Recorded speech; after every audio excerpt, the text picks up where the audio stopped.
Good morning students. मैं आपको माता का अचल पाठ पढ़ा रही हूँ, जिसके लेखक शिव पूजन सहाय जी हैं। ये कृतिका का पाठ है, आपका पाठ नंबर 1 है।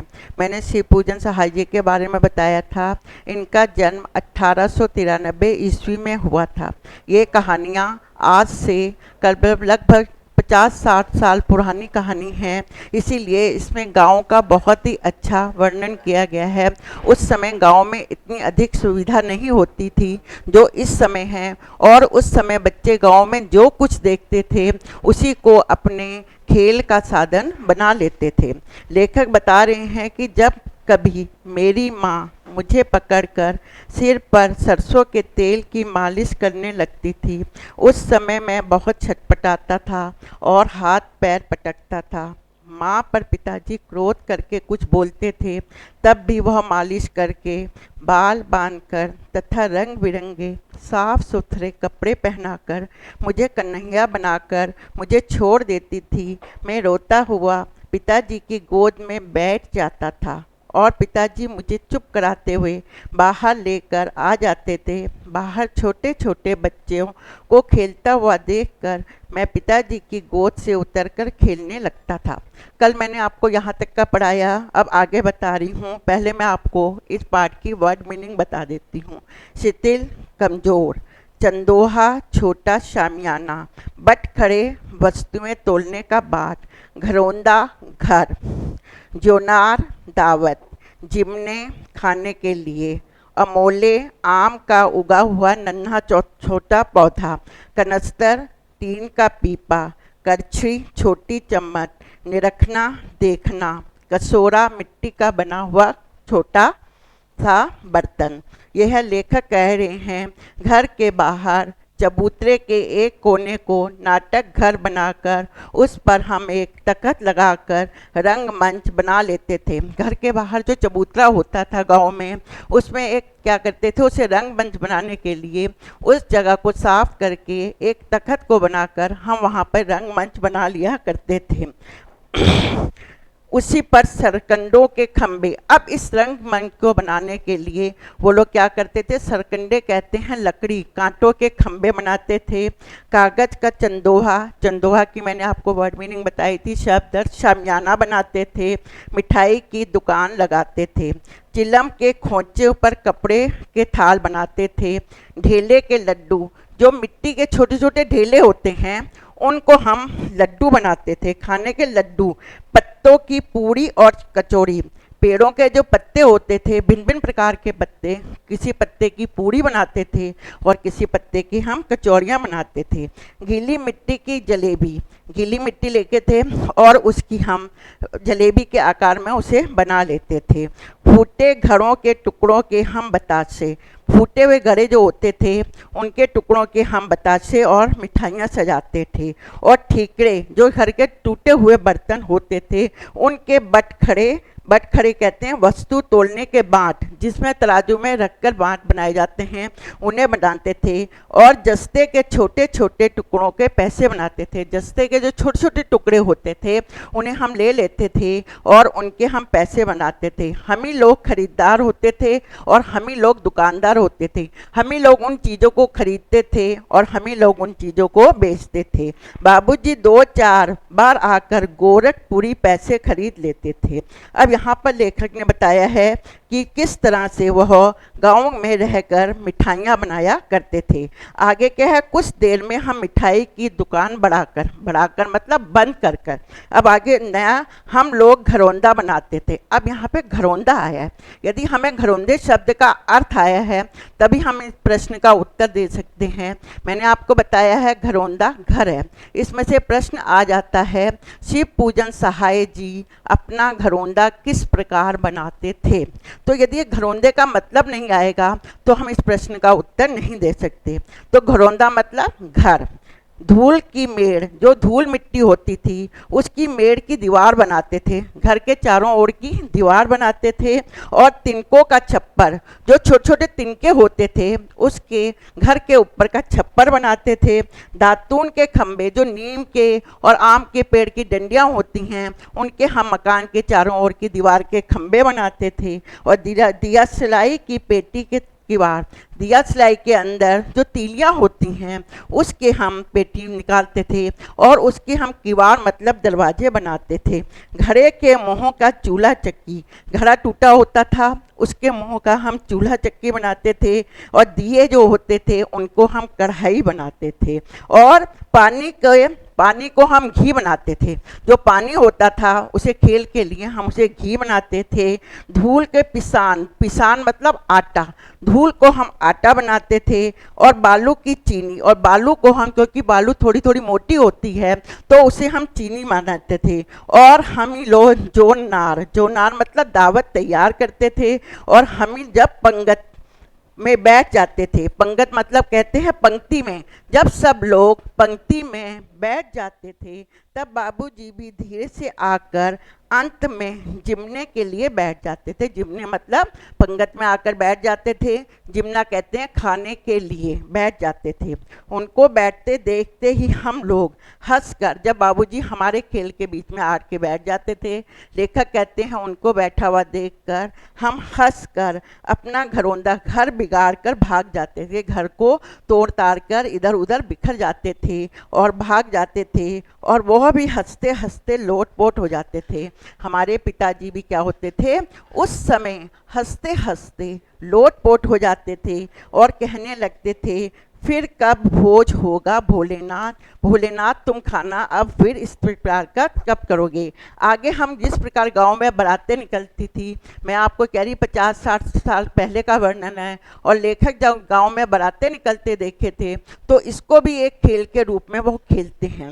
तो लेखक बताते हैं कि कभी कभी हम बारात का जुलूस निकालते थे और कनस्तर जो होता है, पीपा होता है घी का, उसको तबूरी कहते हैं, ढोल बना लेते थे। और अमोले को घिस कर, अमोले आम का छोटा पौधा, आम के छोटे छोटे पौधे गांव में उगे होते हैं, उन्हें उखाड़ कर उसके नीचे से जो हिड्डक होती है उसे निकाल कर ज़मीन पर घिस लेने पर, उसे और धो लेने पर यदि उसमें फूंक मारी जाए तो उससे शहनाई की तरह आवाज़ आती है। तो आम के अमोले मतलब आम को घिस कर हम शहनाई बनाते थे। और टूटी चूहेदानी को तोड़कर हम पालकी बना लेते थे। और शिव शंकर प्रसाद जी लेखक खुद कहते हैं कि मैं समधी बनकर बकरे पर चढ़ जाता था, हम बकरे के ऊपर चढ़ जाते थे और चबूतरे से एक कोने से दूसरे कोने पर जाते थे। चबूतरे के एक कोने पर लड़की वालों का घर बना देते थे, दूसरे कोने पर लड़के वालों का, एक ओर से दुल्हन होती थी और एक ओर से दूल्हा। हम ही लोग बाराती होते थे और हम ही लोग एक कोने से दूसरे कोने पर जाया करते थे। और जब हम जिस घर में बारात लेके जाते हैं, अब उसे किस प्रकार सजाया गया है उसका वर्णन मैं करती हूँ। काठ की पट्टियों से घिरे, उसे काठ मतलब लकड़ी की पट्टियों से घिरा बनाया जाता है। उसे गोबर से लीपा हुआ है, गोबर से, क्योंकि गांव के लोग गोबर से ही अपने घरों को लीपते हैं। आम और केले की टहनियों से उस पूरे घर को सजाया जाता है। और आंगन में एक कोने पर कलश को भरकर, पानी के कलश मटके को भरकर रखा जाता है।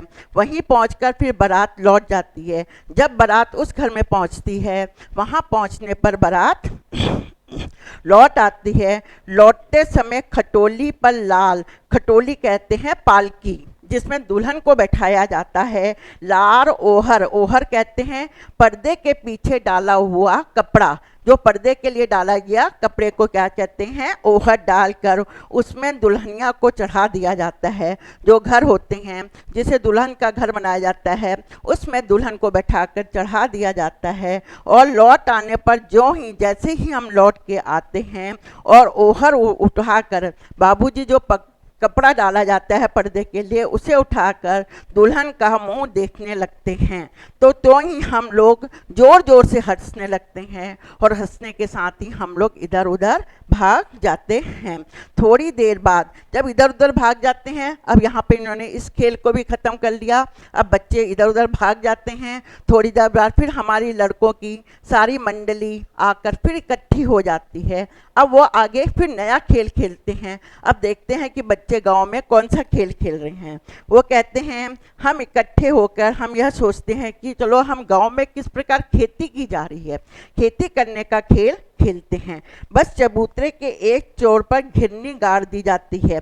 चबूतरे का एक छोर होता है, उसमें घिरनी जिससे कि कुएं से पानी निकल जाता है, उसे बनाकर हम गाड़ देते हैं और नीचे की गली को कुआं बना देते हैं। जो उसके साथ गली होती है उसको हम कुआं बना देते हैं। मूंज की बटी हुई पतली, मूंज एक क्या होती है, घास होती है, उस घास को लेकर हम एक पतली सी रस्सी बना देते हैं और उसे गराड़ी पर चढ़ाकर लटका दिया जाता है। और दो लड़के बैल और दो लड़कों को हम क्या करते हैं, बैल बना देते हैं और मोट खींचने लगते हैं। दो लड़के, मोट कहते हैं पानी खींचने के लिए बनाया गया चमड़े का बड़ा थैला। फिर से मैं बता रही हूँ, मोट कहते हैं पानी खींचने के लिए बनाया गया चमड़े का बड़ा सा थैला। और इतने खींचते हैं, फसल तैयार हो जाती है और हम अपने खेत में पहले खेत बनाते हैं, उनमें कंकड़ों के बीज बोते हैं और उसे जोते हैं। और हम मेहनत करके जब फसल तैयार हो जाती है, कंकड़ों के बीज बोते हैं, फसल उगाकर साथ ही साथ उसकी कटाई भी कर लेते हैं। और साथ ही साथ जब उसकी कटाई करते हैं, उस समय हम इस गाने को गाते हैं, ऊंच नीच में बई कियारी जो उपजी सो भई हमारी। फिर से बता रही हूँ, ऊंच नीच में बई कियारी जो उपजी सो भई हमारी। खेती में तैयार अनाज को दिए के तराजू बनाकर तोलते हैं। इसी दौरान पिताजी मुझे खेती का हाल चाल पूछने के लिए आ जाते हैं। जब हमारे यहाँ पर खेती करने का सारा काम हो जाता है, उस बीच फिर पिताजी हमारे पास आ जाते हैं और पूछते हैं कि हम सब बच्चे अपने खेत खलिहान को छोड़कर, जब पिताजी खेती का हाल पूछने आते हैं, उन्हें देखकर हम शर्मा जाते हैं और अपने खेत खलिहान जो हमने बनाए होते हैं उन्हें छोड़कर भाग जाते हैं। और इस खेती को करते हुए हमें बहुत ही मौज मस्ती आती है। ऐसे ऐसे नाटक हम लोग खेला करते थे। बटोई कहते हैं राहगीर, बटोई कहा गया है यहाँ पर राहगीर। बटोई भी कुछ देर ठिकर रुक कर हमारे लोगों के तमाशे देख लेते हैं। वो कहते हैं जब हम इस तरह के रंगारंग कार्यक्रम गाँव के अंदर किए जा रहते हैं और वहाँ से जाने आने वाले लोग हमारे इन तमाशों को देखकर कुछ देर के लिए हमारे तमाशों को देखने के लिए रुक जाते थे और वह बहुत ही खुश होते थे। और लेखक कहते हैं अपने बचपन में खेल तमाशे के बारे में आगे कहते हैं, इस तरह के खेल हम छोटे बच्चे रोज़ रोज़ खेला करते थे। तरह तरह के खेल जो हमारी समझ में आ जाता था हम खेला करते थे। जब लोगों का समूह ददरी मेला घूमने जाता था, वहाँ पे एक मेला लगता था, उसे ददरी मेला कहते हैं। जिस स्थान का लेखक ने बिहार का वर्णन किया है, घूमने जाता था तो हम सब उन्हें देखकर बहुत शरारत करते थे। हम सब उस मेले में लोगों को देखकर बहुत शरारत करते थे, लोगों के साथ तरह तरह का मजाक किया करता था, लोगों को छेड़ा करते थे। जब बारात की पालकी जाती हुई देखते थे, यदि किसी की बारात जा रही है तो उसे देखते थे, तो हम लोग कहते थे इस पालकी में मेरी मेहरी मतलब मेरी पत्नी है। आपस में हम एक दूसरे से मजाक करते थे कि इस पालकी में तो मेरी पत्नी बैठी हुई है। एक बार ऐसी ही बातें बच्चे कह रहे थे कि एक बूढ़ा आदमी, एक बूढ़ा वर्ग, क्योंकि गांव में ऐसा होता है कि पहले ज़माने में किसी की औरत मर जाती थी तो वह दो तीन तीन शादियां कर लिया करता था। तो एक बूढ़ा वर्ग ने हमारी बातें सुन ली और हम सबको खूब डांटा और फटकारा। उसने सुन लिया कि ये मेरा मजाक उड़ा रहे हैं, उसने हमें बहुत ही डांटा और फटकारा। उसका चेहरा मुझे आज भी याद है। लेखक कह रहा है वो बहुत बदसूरत था, उसका चेहरा मुझे आज भी याद है। उसका मुंह घोड़े की तरह बदसूरत था उसका मुंह अब यहाँ पर उसने उस बूढ़े आदमी की तुलना घोड़े से की है। जिस प्रकार घोड़ा बदसूरत होता है, उसका मुंह घोड़े की तरह बदसूरत था। पता नहीं वह किसका दामाद बन रहा होगा। जवाई, जवाई मतलब दामाद। लेखक कहते हैं मुझे पता नहीं इतना बदसूरत आदमी किसका जवाई बन रहा होगा। मैंने आज आपको यहाँ तक का पढ़ाया है, यहाँ अब कल इसके आगे पढ़ाऊंगी। इस पाठ को आपने यहाँ से पढ़ना है। हो गया? बंद कर दिया बेटे?